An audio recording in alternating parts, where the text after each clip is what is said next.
to be in this position tonight. We're going to begin with the question from the Smoky Mountain News. Scott McLeod, if you will take that question for us. Thank you again for coming. Can you all hear me well? Raise your hand if you cannot hear me. Okay, I can speak louder. Is that good? Thank you, Candace, for being here. Given the increasingly partisan divisions of the General Assembly and throughout the country that are stalling progress on important issues, please give us at least 2 examples of specific areas where you would be willing to reach across the aisle to support measures that your political party may not traditionally support. If there aren't any areas where you compromise with the opposition, tell us why that is the case.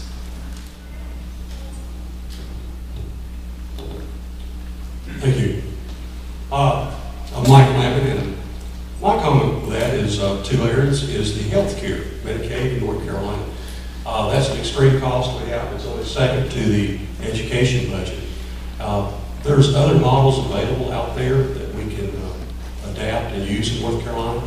We do have an aging population in North Carolina, and I recognize that, and we need to have a focus for good quality care for those folks.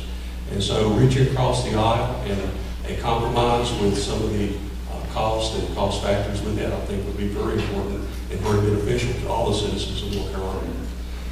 The second thing is jobs in North Carolina. Government regulation, we need to have a true reform with government regulations, and that ties in what the gentleman next door to me have said already about the EPA, etc. Our government regulations have gotten out of control in North Carolina. We're stifling businesses. We've got them in a chokehold, so to speak, and we're just not encouraging small business, which is the mainspring of the economic engine in North Carolina, across the board, from the mountains to the sea. So with that being said, those are 2 areas, health care and government regulation. Thank you. Thank you.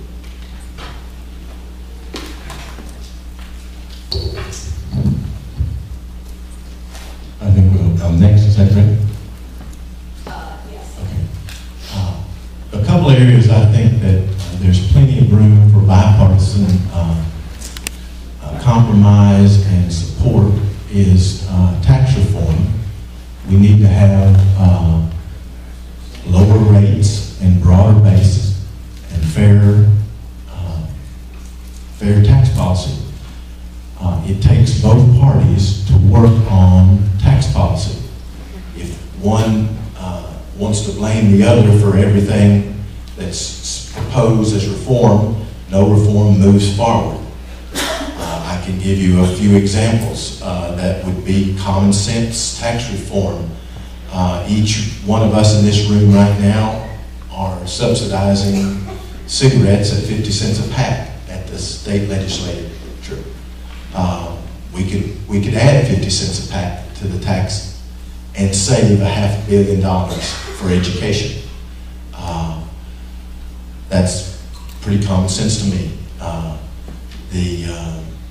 A second one would be education reform.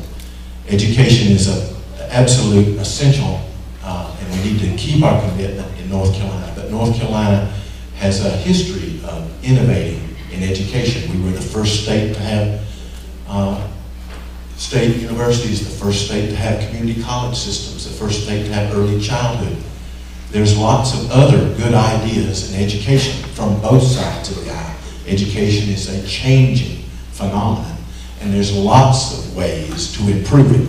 And I would be happy to work with anyone who wants to improve it and hear their ideas on education. So I think education and tax reform are 2 that will require cooperation from both sides to get the best possible result.